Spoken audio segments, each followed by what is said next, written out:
Hey guys, this is Dimitri with Jeep Gear, and on today's side job, or the weekend job, whatever you call it, we're working on a 2011 Jeep Grand Cherokee with a no start problem. You turn the key over, lights up, but nothing happens in the starter, and let's check out, see what's going on, and I'll tell you what I found. So here's a current problem that we're having. We turn the key over, but nothing happens. We even foot on the brake, nothing, dead.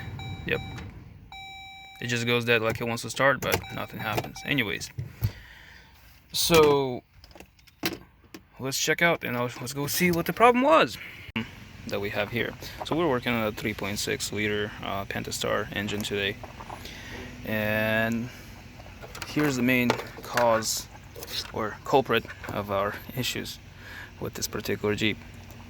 So this braided ground wire or ground strap, whichever way you want to call it, it snapped off. Then in turn it caused more current flow for started to heat up this, the conductor points on this wire, which is these little eyelets right here, and in turn it corroded, and then it had a carbon buildup from like arcing eventually, and so that over time created a no start issue simply because there's just too much carbon buildup on this, and then the nut itself that attaches it. So I kind of cleaned up both of them.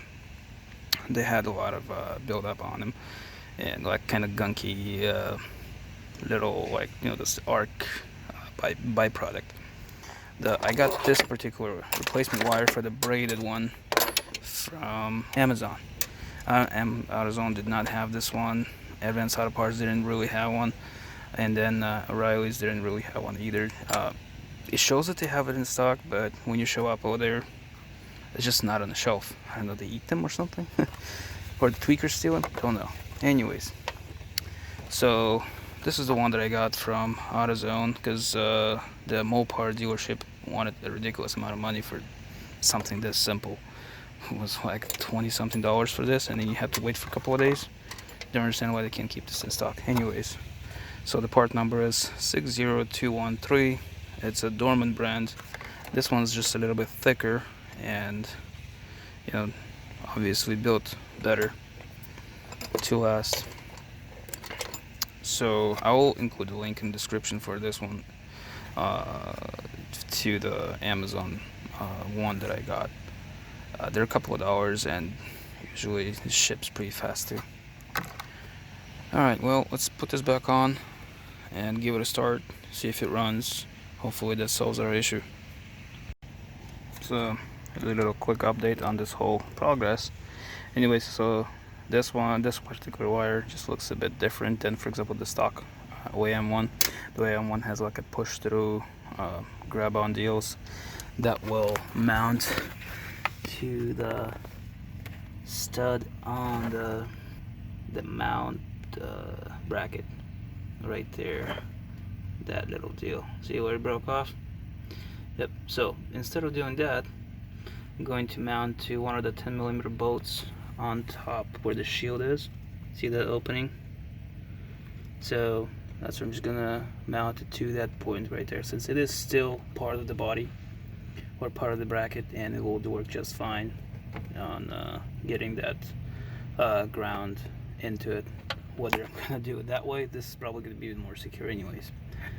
Okay, let's get to it. And that is how this particular strap looks like now. So this is where I mounted. So what I did was I just lifted up the shield just ever so slightly before I loosened up the bolt, lifted the shield up, slid that piece in, and then worked the bolt back into the mount bracket threads with the braided line in between the bolt and basically under the shield, and hooking it up more solid with the I would say just more solid connection to the bracket itself. And that's what we got going on right now. Alright, let's put the second one in. Okay, now that that's all on there, nice and tight and fairly solid, torque down, it's not moving anywhere. Let's go give it a try, see if this thing starts up. Okay, so we got the straps attached, first and second. Let's see if this works. Come on, wish me luck, I suppose.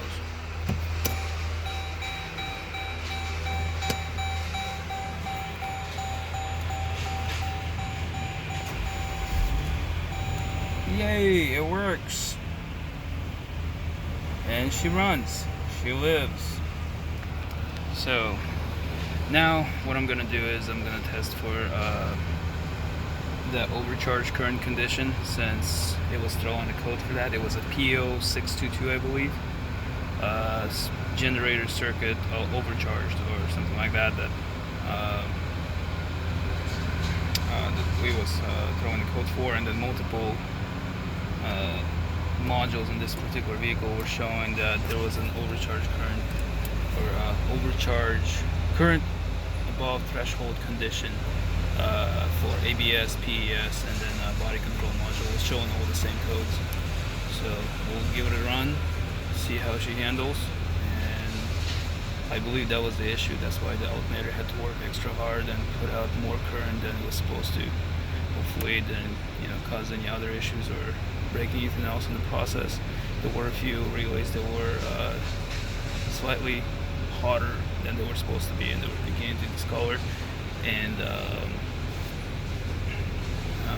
fuse box. So let's take a look. Sorry if I'm a little goofy. I'm on my 50 hours this week already, I think, on my actual job, and this is just my side stuff that I do for fun, kind of extra money, of course. Anyways, so this particular Jeep has 277,000 miles, which is pretty amazing for a 3.6, and it runs pretty good.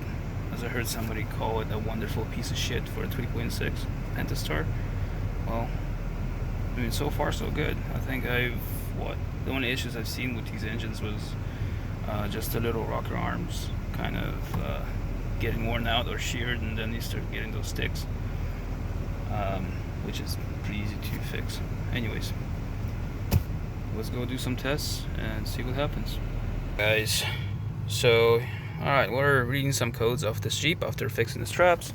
Let's take a look what kind of codes it was showing. So let's do, I already scanned all the codes in it, and then let's get a fault report to see what's going on. Alright, so we got a multitude of codes on this thing, simply probably because of all the overcharging issues that we had because of this missing ground strap. Let's see, what does this one show? So this is the code that I was getting consistently. P0622 generator field control circuit open. This will probably show, let's see, what do we got? Lost communication with ECM, PCM, TCM, ignition, performance, incorrect operation, yep. Also the ground issue. Ignition run start input circuit open, so yep. Then cooling fan, yeah. This is all. It's those two little straps. These are the issues that those suckers will cause. Look at that! Like, this thing literally just lit up like a Christmas light. Look at all that. This is ridiculous. If you guys want to know more about this tool, check out the other video I have that I posted about it. Reset all these codes, clear system. Okay, and that's done. So let's give it a start. Let's turn it off for a second. Let's give it a start.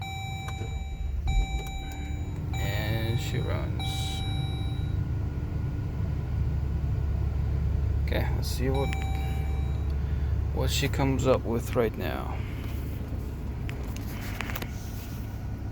Okay, and that's what we got right now. Great. Looks like it worked. Alright. And that's it, folks. So we'll go drive it. See if anything comes up, we'll be good to go.